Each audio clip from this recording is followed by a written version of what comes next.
बातचीत करने के लिए आज हमारे साथ दीपन मेहता जुड़े हैं, उनसे बात करते हैं। दीपन, गुड आफ्टरनून। क्या लग रहा है आपको कि मार्केट में वापस फिर वही हुआ, shallow correction back to all time highs, और क्या अभी मान के चलें कि election risk more less market negate कर चुका है? या गुड आफ्टरनून अनुज, और आपके शो पर इनवाइट करने के लिए बहुत बहुत धन्यवाद। देखिए, what we are seeing here is जो पैसे की ताकत है वो हम फुल फ्लो में देख रहे हैं, क्योंकि नतीजे ठीक ठाक आए हैं। It's been a mixed earning season, फिर भी रिलेंटलेस बाइंग आ रही है from domestic investors, institutional as well as retail. और पूरे भी नंबर अच्छे हैं या इन लाइन है, फिर भी the street is rewarding those companies. So I think ये पूरा जो फोर्स है वो लिक्विडिटी फ्लो आ रहा है, and liquidity can take stock valuations to any level. There is no bull markets don't know of no top, and bear markets know of no bottom. और I would say कि जो election risk है वो अभी तक निकली नहीं है, क्योंकि ये जो है कई इलेक्शन हमने देखे हैं, it is never a given. I mean 2004 में जब हमने देखा था हमने कि क्या हुआ था, it was circuit down. That time BJP government lost majority, so one can not से। और फिर 2009 में when UPA got full majority, it was circuit up. तो ये जो बहुत ही इंपॉर्टेंट इवेंट्स है और इसको नज़रअंदाज नहीं करना चाहिए। We should not get lax about what the outcome can B.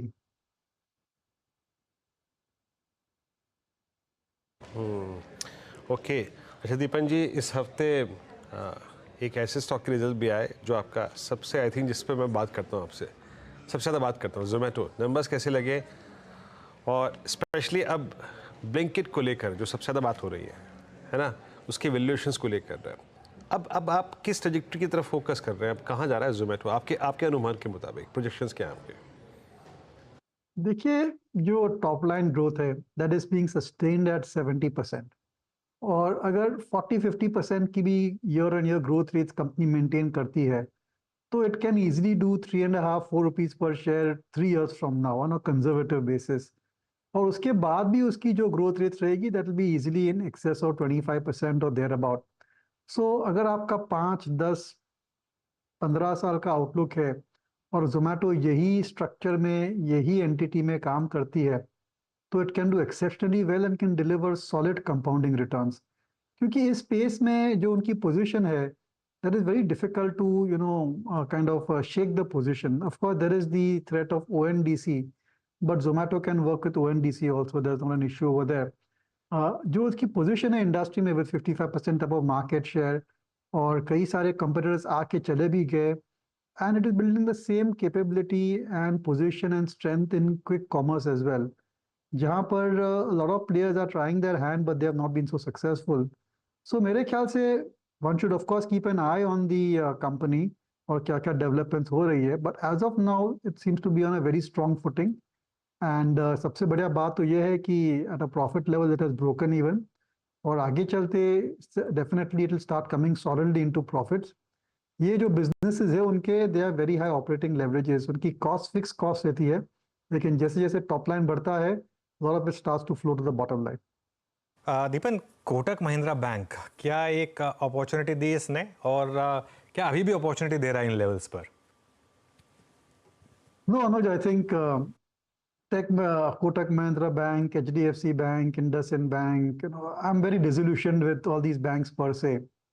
और मेरे ख्याल से जब तक लिक्विडिटी जो सिस्टम में इम्प्रूव नहीं होती है, और जब तक ओवर ओनरशिप इन कंपनी में कम नहीं होती है, because lot of FIIs own the stocks and they are continuously selling, तो एक सप्लाई ओवरहैंग हो गया है।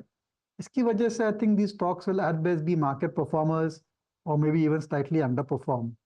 एनबीएफसी स्पेस में I think it's better to be with the smaller mid cap NBFCs. Poonawalla finance के नंबर्स देख लीजिए, बहुत ही बढ़िया आए हैं।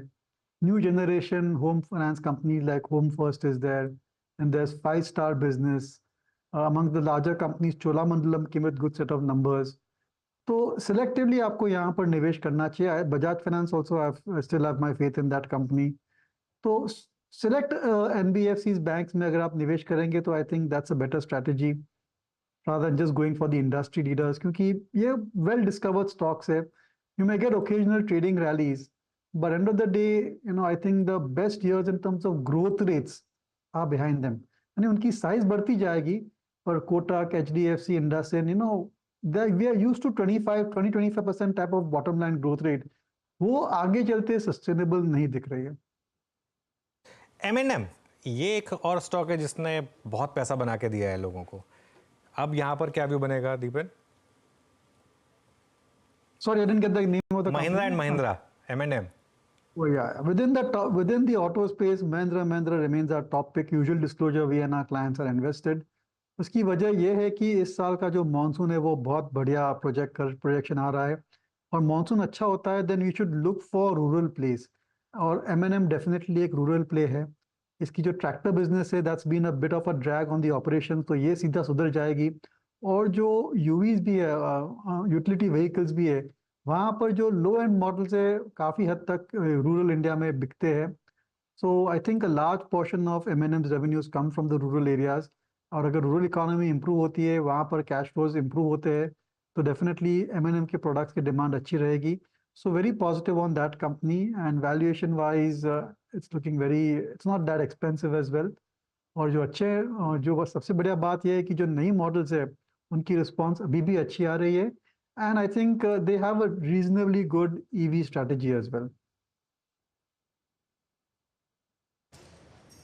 अच्छा दीपन, अभी कुछ देर पहले जो आप बैंक्स पे टिप्पणी कर रहे थे, प्राइवेट बैंक्स पे, और जो इनकी फॉरेन ओनरशिप है, मतलब FIs की जो होल्डिंग है, वो कहीं ना कहीं एक सरदर्द बनी हुई है क्योंकि वो काफ़ी भारी मात्रा में सेल कर रहे हैं।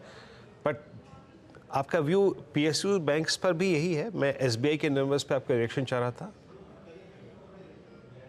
देखिए, I think if you look at the banking results across the board, PSU as well as private sector, large private sector banks, जो नंबर मैं सबसे पहले देखता हूँ is the actual pre provisioning profits, and even better indicator is core profits without the trading gains. और सभी banks में, large ज़्यादातर बैंक्स में वी हैव सीन कि ये जो कोर प्रॉफिट्स है they have been flat, they have slightly declined, or marginally it has gone up by anywhere from 2 to 4-6% or thereabout. इसका मतलब ये है कि जो underlying growth rates है that definitely has slowed down, और इस सिनेरियो में it's not sensible to look at buying any bank for that matter, और I think it's best to just wait out for some time.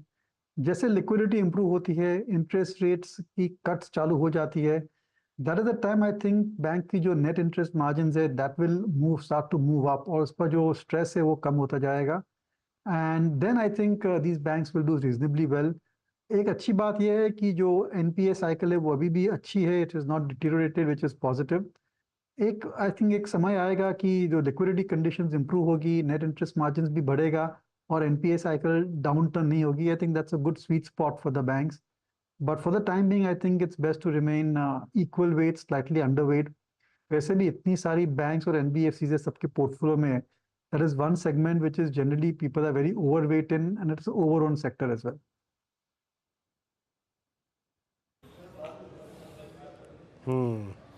अच्छा, एक प्रश्न और मैं आपसे यहाँ पर दीपन जी पूछना चाहता हूँ, उसके बाद थोड़ा सा मैं इंडेक्स के पर्सपेक्टिव से बातचीत करूँगा।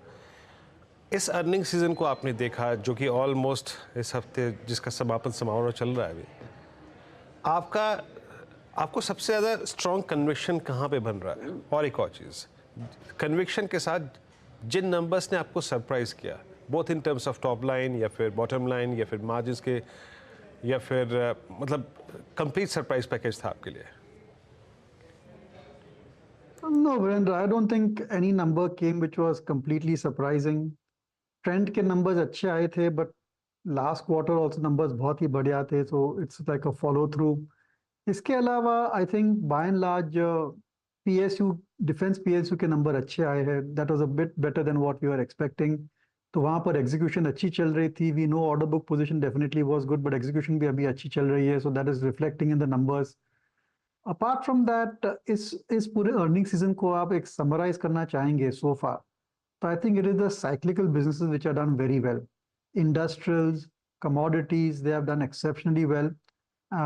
Call it base effect या फिर capex की up cycle, या overall उनकी जो business cycle है that is improved significantly. इसकी वजह से these companies have done exceptionally well. लेकिन अगर आप किन कंपनियों की valuations देखेंगे, they are at sky high levels. I mean, just to give an example, Siemens, ABB, Honeywell, I think they have reported all exceptionally good numbers. But 100 के P में लेके किधर आप पैसे बनाने वाले हैं for the next 3-4 years or so? And then if you go down the line in some of the smaller industrial, capital goods, engineering, even commodity companies, you will find कि जो valuation है इतनी ज़्यादा है कि इस अप साइकिल में अगर आप इस वैल्यूएशन पे ये शेयर खरीदेंगे तो जब साइकिल टर्न होगी, साइकिल डाउन होगी, then the correction could be quite sharp. So although these companies are doing exceptionally well and rightly so, कई सालों के बाद we are seeing a very good cyclical upswing, but a lot of the future has got captured in it. So I'm not enthused to enter these stocks at these levels. Okay Deepan, बहुत बहुत शुक्रिया। एक बार फिर से आपसे बातचीत करके खूब मज़ा आया। अब मैं ये तो नहीं कह सकता कि सप्ताह अंत, लेकिन हाँ, इस सप्ताह अंत और एक्सटेंडेड वीकेंड में बहुत सारी चीज़ें हैं। मुंबई वोट करेगा तो आप अपना मत देंगे, साथ ही साथ वो छोटा सा शनिवार और पूरा रविवार आप एंजॉय कीजिए। बहुत बहुत शुभकामनाएं आपको इस वीकेंड के लिए। और